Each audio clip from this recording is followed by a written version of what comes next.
Hola, ¿qué tal? Muy buenas tardes. Estamos a punto de iniciar nuestra sesión del día de hoy, correspondiente a la licenciatura en Derecho, y estamos en la asignatura de Teoría del Estado. Decíamos la clase pasada, la sesión pasada, vamos a hacer un recorrido por las diversas conceptualizaciones que tienen que ver pues con cómo se ha ido construyendo, cómo se ha ido pensando, cómo se ha ido propuesto la tarea del Estado, es decir, cómo los seres humanos a través de los distintos puntos geográficos y puntos históricos hemos ido planteando, la respuesta a una interrogante, ¿no? ¿Cómo nos organizamos? Y vamos a ver que en este recorrido que nos va a llevar, decíamos, desde una tradición occidental, ¿no? Que pertenece a la cual nosotros pertenecemos, ¿no? Recordemos esta parte de la historia, esta parte de la historia a la cual nosotros pertenecemos. Somos occidentales precisamente porque la mayor parte de nuestra cultura se basa fundamentalmente en dos grandes tradiciones, en la tradición griega y en la tradición romana, ¿no? Somos tradicionalmente grecolatinos, obviamente también se establece el origen de nuestras culturas en Mesopotamia, en Egipto, Grecia y Roma. Entonces, todas aquellas culturas que sitúan su pasado, ¿no? Su pasado antiguo en estas culturas antiguas, bueno, pues son denominadas culturas occidentales. Nosotros, por supuesto, no somos occidentales por herencia, bueno, esta cuestión de la herencia natural o no natural está un poco desfasada, pero bueno, finalmente nosotros nos volvimos occidentales a la fuerza, ¿no? Recordemos que el proceso por el cual nosotros pasamos, o bueno, nuestros antepasados, los habitantes antiguos del continente americano, ¿no? Fueron víctimas de un proceso llamado imperialismo, ¿no? Un proceso de colonización en el cual se arranca toda la raíz que nosotros teníamos, se arrancan las culturas que nosotros, tradiciones, culturas y demás, y bueno, finalmente se impone una visión occidental, como repito, heredera de todas estas culturas que ya habíamos mencionado. Entonces, finalmente nosotros, repito, podríamos ponernos está abierto el debate, ¿no? Todavía hay algunos que debaten en una actitud trasnochadora sobre la validez de adoptar diversas costumbres occidentales, pero y bueno, somos como ejecutantes estrictos de esta, pues se va desarrollando en, pues de fundamentación y bueno, de ahí surge la riqueza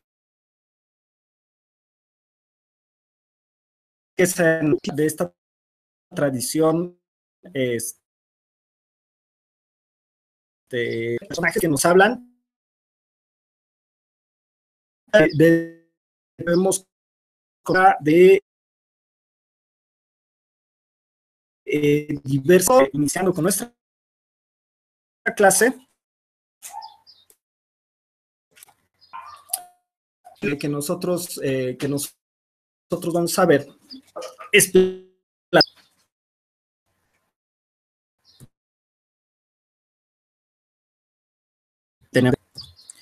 y vamos a ver que Platón nace en Atenas en el 427 antes de Cristo. Por supuesto, debemos recordar ¿no? Cómo se mide el tiempo, ¿no? Recordemos que justamente de igual manera, ¿no? La tradición occidental señala el nacimiento de Cristo, ¿no? Se hace un cálculo más o menos cercano, ¿no? Y se establece el nacimiento de Cristo como una fecha que parte, ¿no? Que parte la historia, y a partir de eso, o como punto de referencia, nosotros podemos ir midiendo el tiempo, ¿no? Entonces vamos a ver que Platón nace en el 427 antes de Cristo, nace en el seno de una familia aristocrática, y señalamos esto porque no es una cuestión a menos, ¿no? No es una cuestión meramente anecdótica, porque nos va a ayudar a entender gran parte del pensamiento platónico, ¿no? Gran parte de la idea de cómo Platón plantea el estado ideal, ¿no? Y diversos conceptos, tiene que ver, pues, con esta raíz aristocrática. Se resume, o más bien, perdón, se asume que el verdadero nombre de este personaje era Aristócles, ¿no? Porque vamos a ver que en la Grecia antigua, pues era muy, muy común nombrar a los hijos como los padres, e incluso esta tradición llegaba con los nietos, ¿no? Por eso vamos a ver, por ejemplo, algunas referencias con relación a otros personajes que más adelante vamos a ver, que hacen una distinción entre el joven y el viejo, ¿no? Entonces, era una situación muy común que se llamaran así. Ahora, ¿por qué, no? ¿Por qué se le conoce como Platón? Bueno, pues porque es un sobrenombre y digamos que la traducción más o menos del griego vendría a ser como de amplitud de cuerpo, ¿no? Entonces, asumimos que Platón era una persona ancha, ¿no? Una persona fornida, era una persona atlética, ¿no? Para los estándares actuales, digamos que de fuerza, ¿no? O quizá un poquito más rechonchito o gordito, ¿no? Por eso ¿cómo se llama? Sus contemporáneos y sobre todo aquellos que le dieron clase en el gimnasio, lo nombraban así. Bien, lucha por el alma griega. Lo que nosotros vamos a ver en la época de Platón, cuando es joven, ¿no? En la época de Platón en la que se está formando, pues es que van a haber una serie de conflictos. Vamos a ver que existe un conflicto entre las polis. Y este conflicto está nutrido principalmente por dos lados. Atenas, que estaba gobernado a través de una democracia, contra Esparta, que fundamentalmente era una cuestión autocrática. Ahora, no se trata, por supuesto, y eso debemos señalarlo, ¿no? Nosotros como científicos sociales no podemos caer en una visión de la historia y en una visión de los acontecimientos polarizada, ¿no? No podemos nosotros establecer una posición, digamos que en blanco y en una posición señalando, por ejemplo, que en la Grecia existático, no debemos entender la democracia como o como la ejecutiva.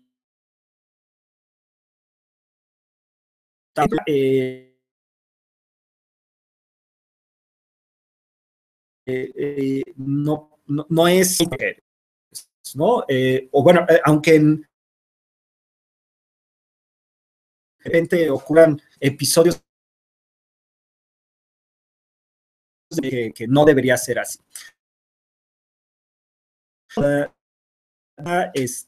La democracia griega, ¿no? Cuando hablamos de igualdad, o por lo menos de los derechos políticos de que los únicos que tenían poder incluso para hacerse cargo era una ciudadanía sencilla, cargos públicos, aquellos personajes varones, por supuesto, que tuvieran determinado de los ingresos. Vamos a ver que eso, por ejemplo, es muy importante en esta cuestión. Cuando estamos hablando de una cuestión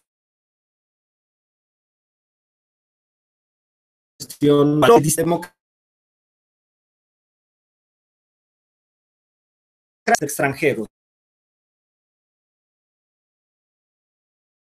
Perdón, los extranjeros no podían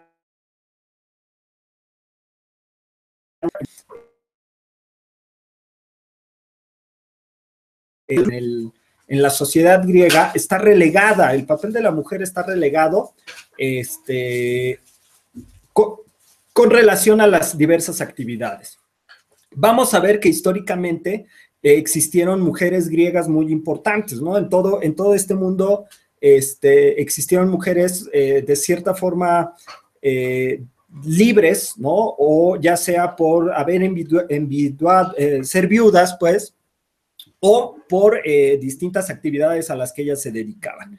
Pero, por ejemplo, tampoco podían, ¿no? Tampoco podían acceder al ágora, que es donde se discutían los asuntos públicos, pero lo que sí podían hacer era pagar a distintos oradores para que en su representación hablaran frente al ágora y expusieran diversas situaciones, ¿no? Entonces, les decía yo, no podemos, nosotros como científicos sociales, como personas encargadas de hacer un análisis de las sociedades y de los hechos históricos, no podemos quedarnos con una visión en blanco y negro, ¿no? Vamos a ver que los distintos acontecimientos que nosotros vamos a estudiar, pues están llenos de claroscuros, están llenos de matices.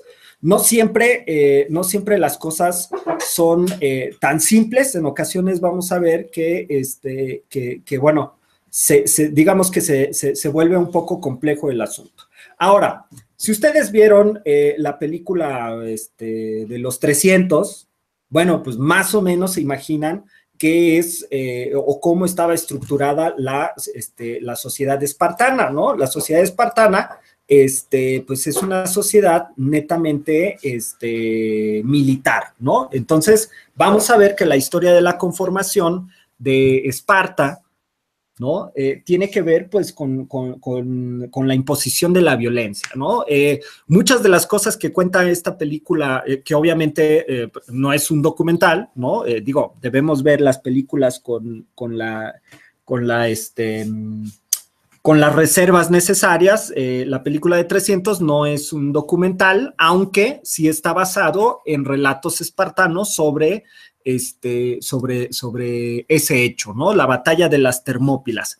Ojo, eso sí existió, eso sí ocurrió, eso efectivamente,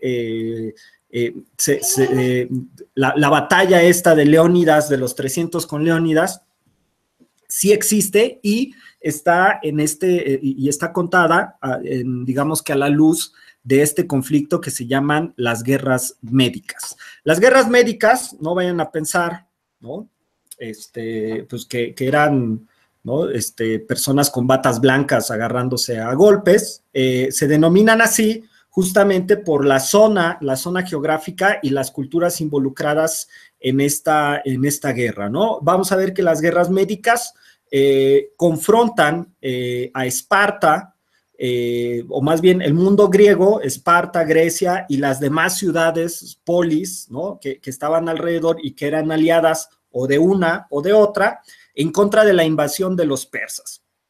vamos a ver que efectivamente al final los griegos ganan las guerras médicas, pero, ¿no? Decíamos, la posición o la unión, digámoslo así, que podría surgir a partir de la identidad de la zona, es decir, pues todos somos griegos, nos están invadiendo,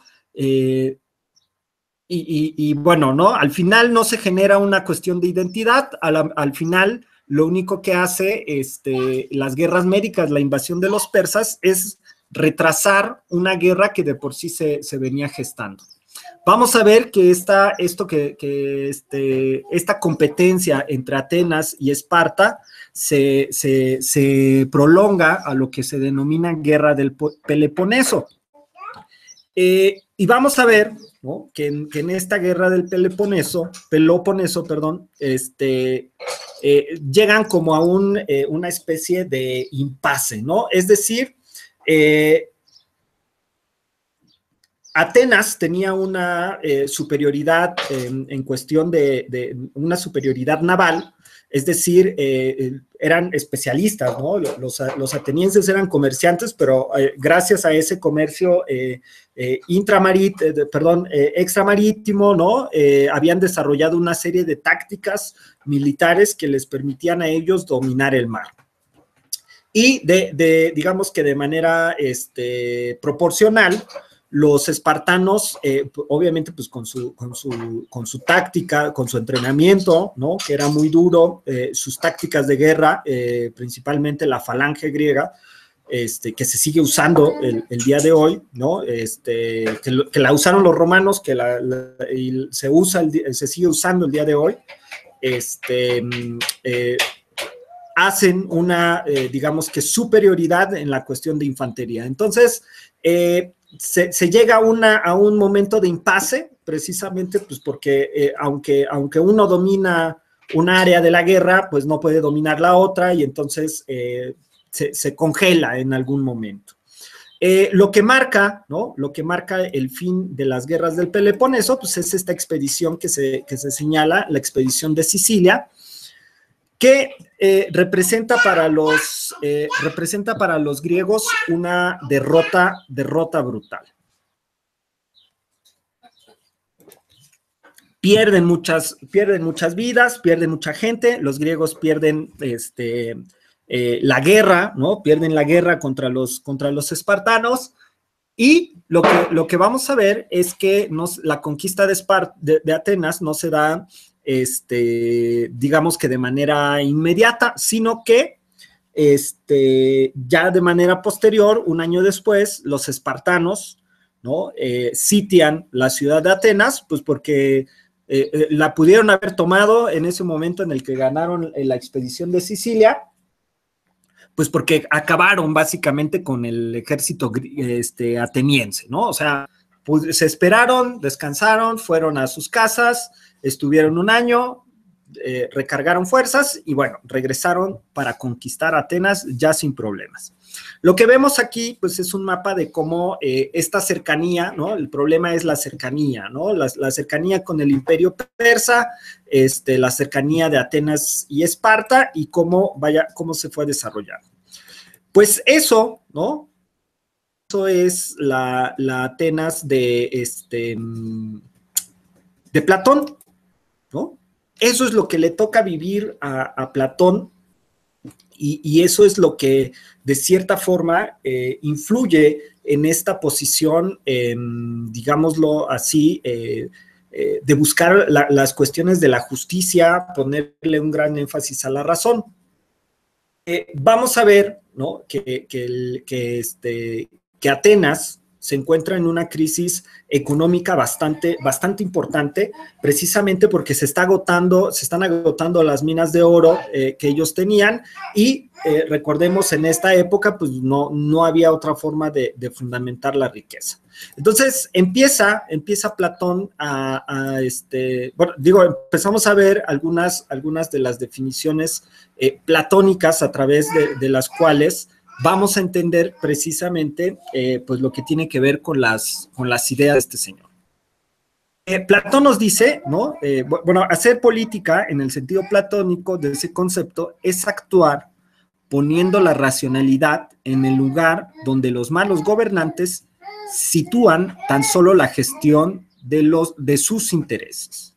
Bien, vamos a ver, ¿no? Vamos a ver que Platón está sumamente comprometido con la ciudad.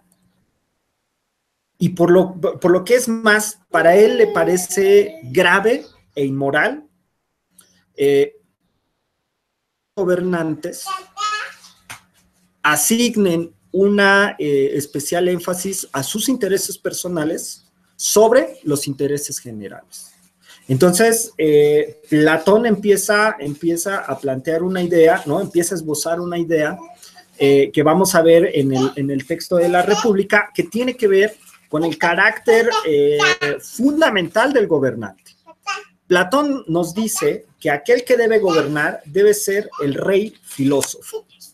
Más adelante vamos a ver de qué se trata eso, pero bueno, pues ya nos está planteando, nos está poniendo una idea impensable.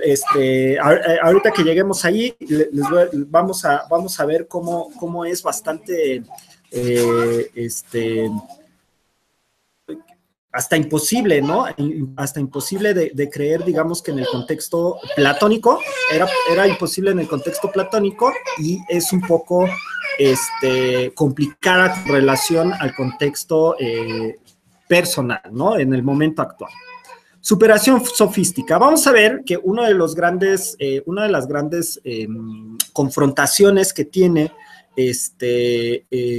Platón con corrientes filosóficas que están conviviendo en ese momento, pues es con la corriente de los sofistas. Y Platón, la principal crítica que hace Platón es que no se puede aceptar en política ningún gobierno que se base en simples opiniones o intereses particulares. Ya les decía yo hace rato, para Platón es impensable que el gobernante, que la persona que está encargada de dirigir los destinos de toda una ciudad, intereses particulares. Para Platón, la verdad es una propiedad intrínseca a la palabra. Entonces, vean cómo, ¿no? Vean cómo ya se nos empieza a plantear una exigencia, ¿no? Una exigencia de los ciudadanos y de todo el aparato del Estado, ¿no? Platón dice, la verdad es una característica intrínseca de la palabra. ¿Qué quiere decir eso? Bueno, pues que toda aquella palabra que salga de tu boca debe tener un carácter de verdad. No puedes hablar, nada que salga de tu boca se debe plantear con una mentira, ¿no? Entonces, nos está lanzando un reto fundamental, un reto muy importante, Platón, con relación al carácter no solamente de los gobernantes, sino de los ciudadanos. Y claramente, ¿no? Él hace esta crítica precisamente por diversas actitudes que tenían, ¿no?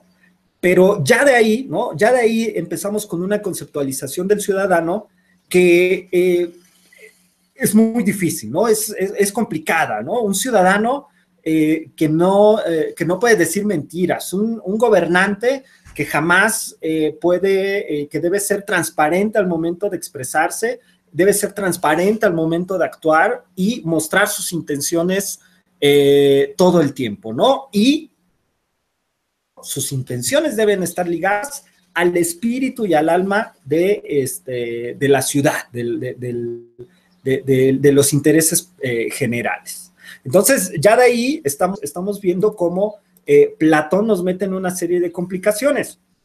Ahora, ¿por qué diríamos mentiras? ¿No? Eso es una pregunta que tendríamos que hacer, que reflexionar.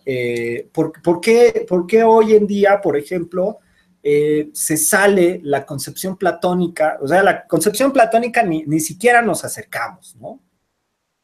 Porque hoy en día es impensable, ¿no? Que nuestros políticos nos digan la verdad. ¿Cuándo erramos el camino? ¿Cuándo se torció todo esto? Que vinculamos, por ejemplo, a la política con la mentira, ¿no? Entonces, esta cuestión, esta crítica importante que hace Platón es bastante, vaya, resuena hoy en día, es una crítica importante que la hizo, decíamos, en el 427 a.C., pero en el 2017 sigue resonando. Bien, y decíamos, él hace esta crítica justamente porque los sofistas vinculaban la palabra con el poder. Bien, decíamos, combatió las tesis sofistas de que el hombre es la medida de todas las cosas. Bien, a ver. Esta crítica que hace Platón acerca de que el hombre es la medida de todo, es una proposición, ¿no? Es una proposición sofista. Y precisamente, no es, decíamos, no lo comparte, ¿no? Platón no comparte esta idea, pues porque tendríamos, ¿no? Si el ser humano, ¿no? Es la medida de todo, entonces nos tendríamos que preguntar, ¿cuántas medidas hay? ¿No?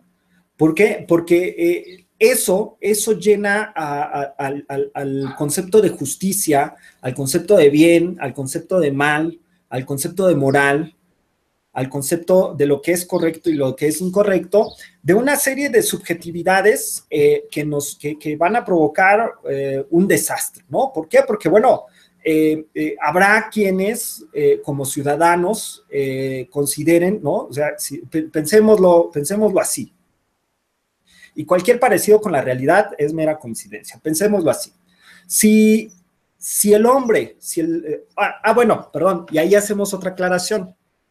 En este momento todavía seguimos diciendo el hombre, ¿no?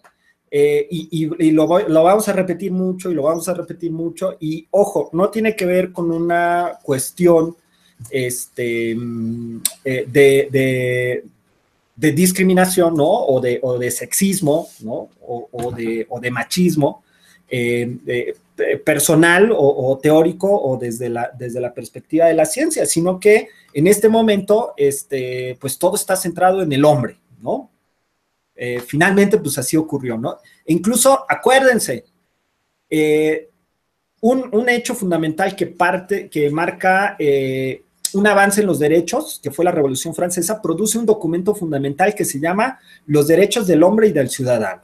Entonces, esta perspectiva de género o esta cuestión de equidad viene muy adelante, ¿sale? Entonces, no les extrañe, pues, que en estos periodos, hasta después de la Revolución Francesa, todavía nos hagamos referencia como al hombre, ¿no? Entonces, es por esa cuestión, no obedece a otra situación. Entonces, vamos a ver, ¿no? Decíamos que si el hombre, ¿no? El hombre es la medida del hombre, bueno, pues, ¿no? Yo tengo derecho a, por ejemplo, sacar mi basura y dejarla en mi jardín, ¿no? O en mi banqueta, bajo la conciencia de que hay un contenedor asignado para eso. Pero como el hombre es la medida de todo, bueno, pues yo, en mi subjetividad, pues puedo hacer lo que sea. ¿Por qué? Porque la medida voy a ser yo. Lo que está bien y lo que está mal es lo que yo considero que está bien y lo que yo considero que está mal. Entonces, eso nos mete en un peligro importante. Eso nos mete en un gran peligro como sociedad.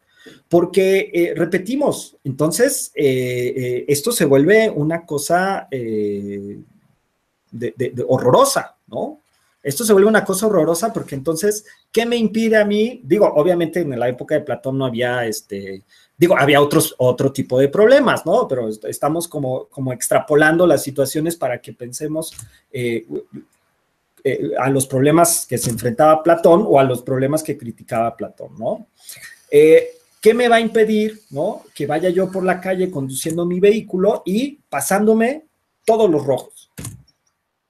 Sí, ¿no? Sí, el ser humano es la medida de todo. Entonces yo considero que los semáforos son innecesarios y yo consideraré cuándo respetarlos y cuándo no.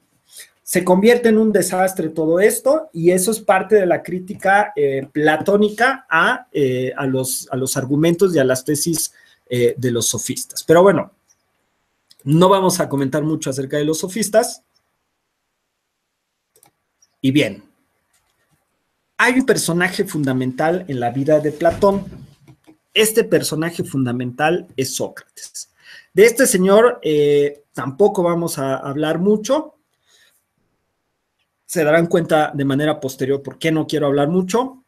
Pero bueno, ¿no? Gran parte de lo que ocurre, ¿no? Gran parte de lo que ocurre con Sócrates es que él revoluciona la forma en la cual pues se piensa, ¿no?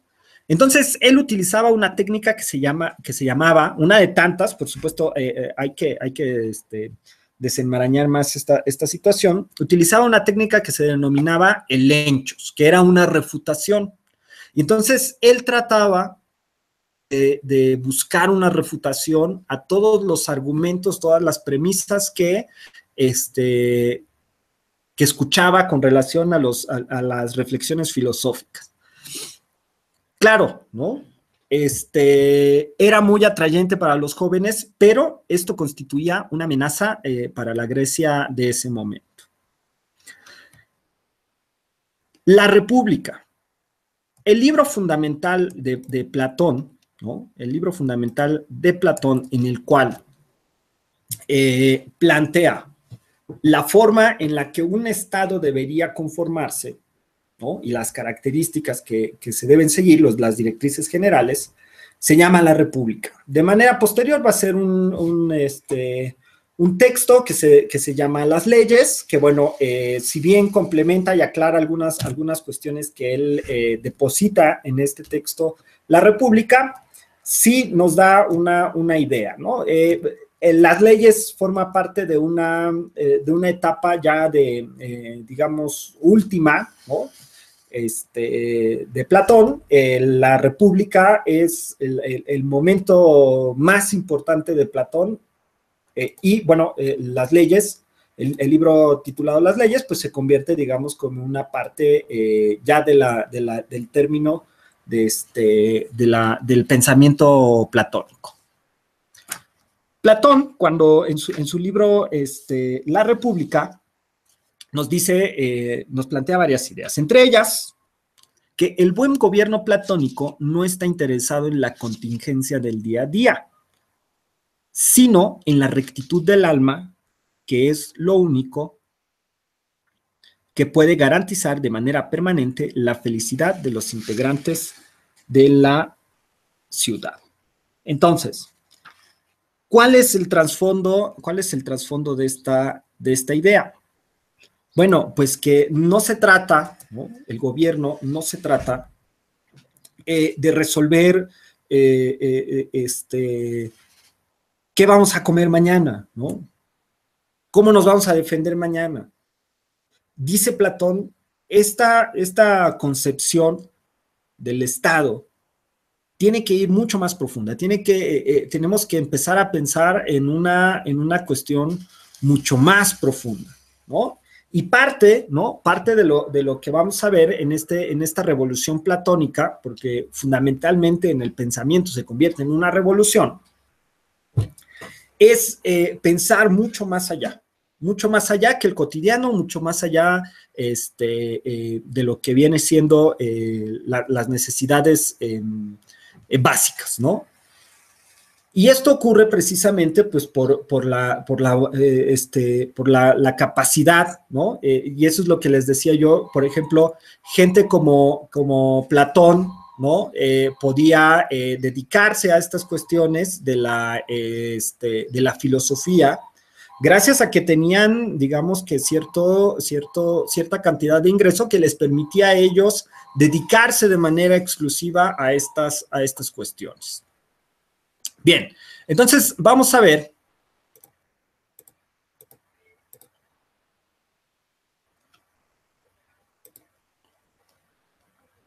que efectivamente todo en cuanto existe, dice, en el mundo material y sensible, es imperfecto. Por lo tanto, la política también lo es. Entonces, Platón nos empieza a plantear una serie de ideas que nos permiten a nosotros ver y reflexionar acerca de la caducidad y del carácter efímero de los seres humanos. Y también, ¿no? De esta necesidad, ¿no? Así como efímero es el ser humano, de la necesidad de plantear algo que trascienda al ser humano, ¿no? Y entonces vamos a ver, dice que se necesita un principio jerárquico en política a imagen del modo en que las ideas organizan y dan sentido al mundo sensible, ¿no? Entonces, nos dice Platón, este principio es la razón. Entonces vamos a ver que el sistema platónico le va a dar un especial énfasis a todas estas, a todo este ejercicio de la razón, a todo este ejercicio del pensamiento. Por supuesto, vamos a ver que Platón lo que buscaba, ¿no? Lo que buscaba en realidad, pues era institucionalizar el estudio científico de la política y, por supuesto, de la educación de los estadistas, de aquellos que son o que estaban destinados a gobernar. Y bien, ¿no? Un gobierno formado así, ¿no? Basado en la razón, pues es científico y es moral. Y decíamos hace rato, plantea una idea bastante controversial, por pensarla, digamos que en el momento que nosotros tenemos, en el momento que estamos viviendo, dice, solo podrán encabezarlo quienes conocen el bien, ¿no? Entonces vamos a ver que Platón plantea una posición pues bastante compleja con relación a esos. Ahora, dice, lo que es moralmente bueno es también bello, ¿no? Y en este idioma griego, el calón podía ser usado para esos dos conceptos, lo bueno y lo bello, ¿no? Entonces, Platón estaba planteando una idea que se relacionase en ese sentido. Platón está más interesado en la aplicación de principios filosóficos para la construcción de la ciudad perfecta que en la discusión. Vamos a ver, ¿no? que aunque bien existían planteamientos distintos, planteamientos que no estaban, que pertenecían a otra corriente filosófica, Platón no estaba pensando en una discusión con estos principios, sino más bien una implantación de los principios que él estaba planteando.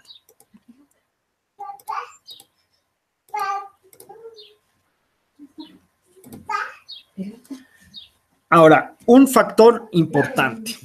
La viabilidad del Estado platónico nunca está en discusión.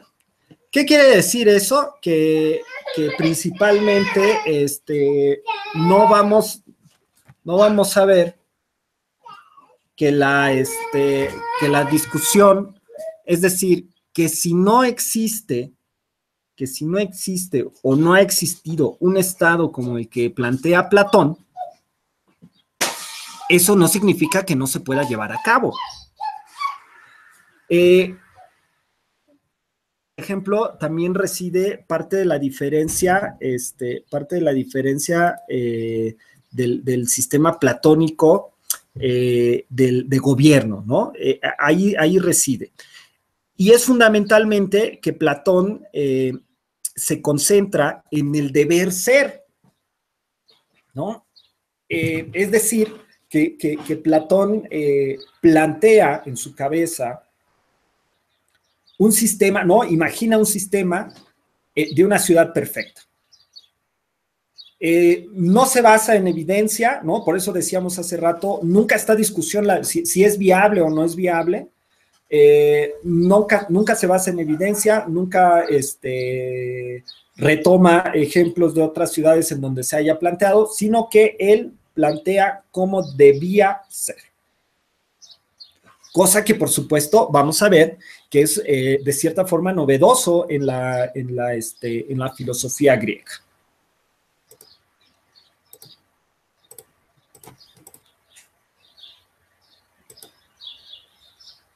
Necesidades recíprocas y división del trabajo. La filosofía platónica parte de la idea de que las sociedades surgen como consecuencia de las necesidades de los hombres. Donde quiera que exista una sociedad, hay una forma de satisfacción de las necesidades.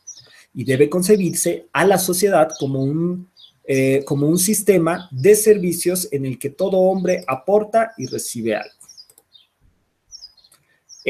Se nos plantea en esta visión platónica una división del trabajo y de la especialización de las tareas. Clases y almas. Platón supone que las capacidades individuales son de tal tipo que, desarrolladas mediante una educación adecuadamente planeada y controlada, darán como resultado un grupo social armónico. Que el Estado no es sino el individuo descrito en caracteres mayores. Ahora, nos empieza a esbozar esta renuncia del yo, ¿no? Platón nos empieza a decir que en el Estado, en el que está planteado en el libro La República, no existe el yo, sino que el individuo debe renunciar a esta característica y someter o armonizar sus intereses individuales con los intereses de la ciudad.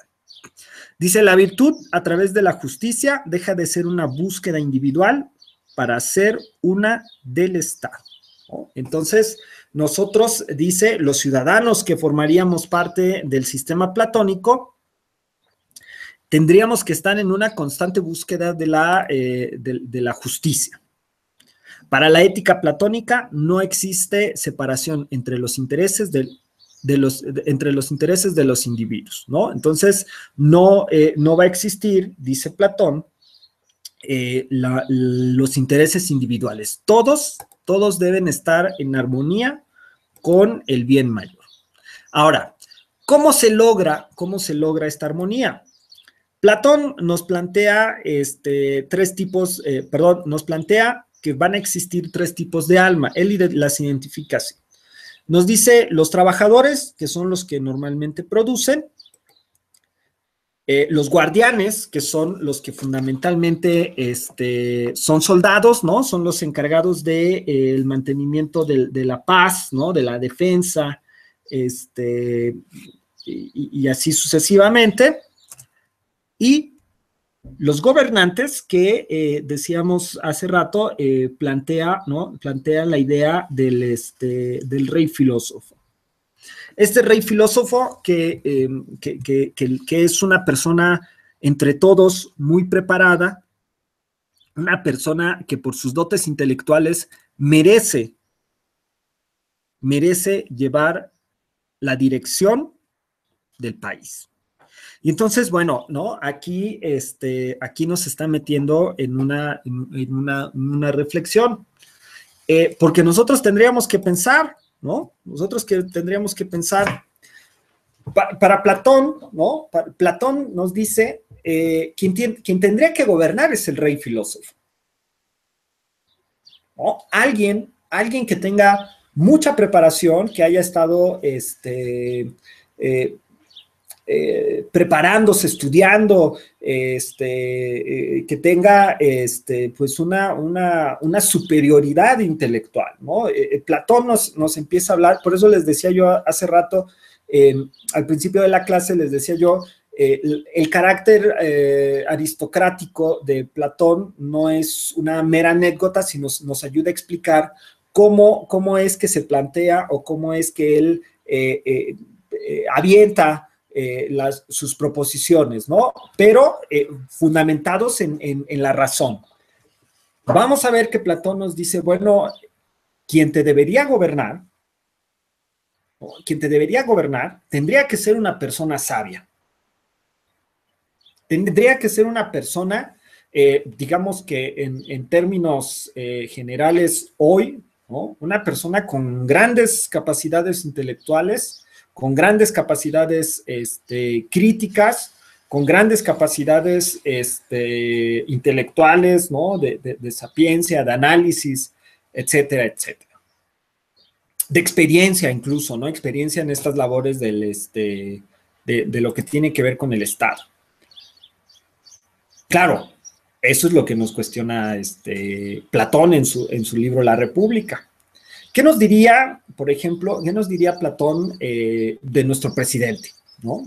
¿O qué nos diría Platón del presidente de los Estados Unidos? ¿Qué nos diría Platón, por ejemplo, de Vicente Fox o de Felipe Calderón Hinojosa, ¿no? Estaría un poco molesto con nosotros los mexicanos, Platón, seguramente, ¿no? Pero es eso, ¿no? Dentro del estado ideal, ¿no? Dentro del deber ser que nos plantea Platón, nos dice, bueno, aquel que debe gobernarte debe ser un rey filósofo. Ahora, vamos a ver que esta separación, ¿no? Porque Platón plantea una serie de separaciones con relación al nacimiento y al carácter de los ciudadanos. Dice, deben vivir separados, ¿no? Nos plantea una idea por ahí bastante interesante pues de que deben vivir separados porque deben tener preparaciones distintas, y nos dice que no propiamente son castas, porque plantea, ¿no? Esta revisión en la cual existe o existiría una dinámica de revisión, ¿no? De revisión de qué carácter es el que tú tienes y qué carácter es el que puedes desarrollar. Asimismo, ¿no? Vamos a ver que cuando Platón habla del concepto de justicia, nos dice que es el vínculo que mantiene unida una sociedad. Es una unión armónica de individuos, cada uno de los cuales ha encontrado una ocupación de su vida con arreglo a su aptitud natural y su preparación, ¿no? Entonces nos habla Platón de esta cuestión de qué tan naturalmente estamos dados hacia determinadas cosas. Aunque, ¿no? Lo que efectivamente podemos ver es que si planteamos este sistema el día de hoy, pues tendríamos, vaya, ¿no? Habría que aplicarlo con bastante delicadeza, ¿no? Porque, pues bueno, podríamos estar planteando una serie de discriminaciones, ¿no? Dar a cada uno lo suyo, que es un principio que Platón establece como una medida de la justicia. Y ¿cómo se materializa? Que se le trate a cada quien según su capacidad y su preparación, partiendo de la base de que el Estado lo crean las necesidades mutuas. Bien, compañeros, compañeras, eso es todo por el día de hoy. Nos estamos viendo en la próxima sesión. Continuaremos con el tema de Platón y, bueno, lo concluiremos en la próxima sesión. Estén atentos a las actividades. Muchísimas gracias y hasta luego.